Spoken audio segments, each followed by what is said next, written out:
Maging ang Malacanang hindi nakakaligtas sa mga kwentong katatakutan. Ngayong undas, mismong ang Pangulo ang nagbahagi ng mga karanasan niya roon. Nakatutok si Salima Refran. Itinayo noong 1750s, hinihenerasyon na ng mga gobernador-general at Pangulo ng Pilipinas ang nanirahan sa Malacanang.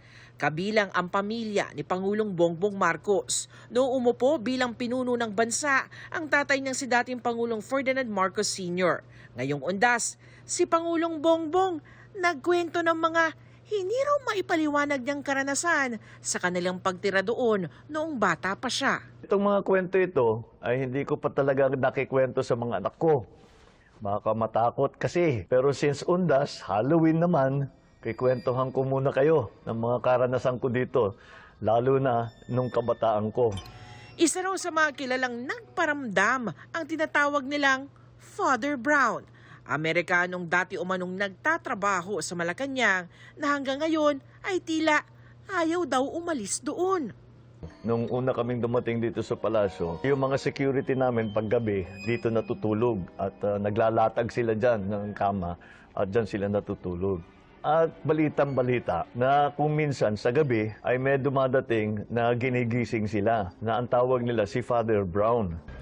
Pati nga raw noong tumira siya sa isa sa mga guest room dahil ginagawa noon ang kwarto niya sa palasyo, may nakakatakot din siyang karanasan. Minsan, gabing-gabi na, umuwi ako, sinasara ko lang yung pintuan mula doon sa kwarto ko.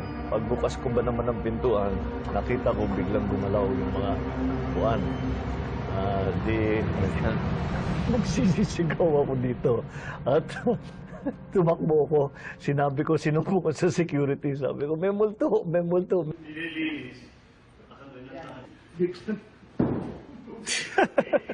Minsan daw, pakiramdam daw niyang may nangmamasid. Ilang beses nangyari sa akin. Pag akyat ko na ganun, ramdam ko na may nakatingin sa akin dun sa likod. Minsan na rin daw nag-ghost hunting ang Pangulo sa loob ng palasyo kasama ang ilan niyang kaibigan. Sabi ko, dun tayo dahil maraming kwento dun sa lugar na yan. So yung isang kaibigan ko, bubuksan niya yung pintuan. Bago niya nahawakan yung doorknob, bumukas yung pintuan na mag-isa. Nako, yung sigaw namin. Pero hindi lang si Pangulong Marcos ang presidenting may kwentong kababalaghan sa Malacanang. Nauna nang nagkwento si dating Pangulong Rodrigo Duterte na kaya ginusto niyang mag-uwian noon sa Davao ay dahil sa umano'y mga mumo sa palasyo.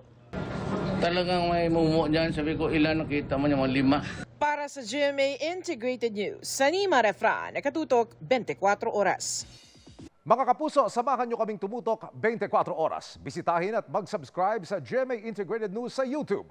Sa mga kapuso abroad, bisitahin ang GMA Pinoy TV at www.gmanews.tv.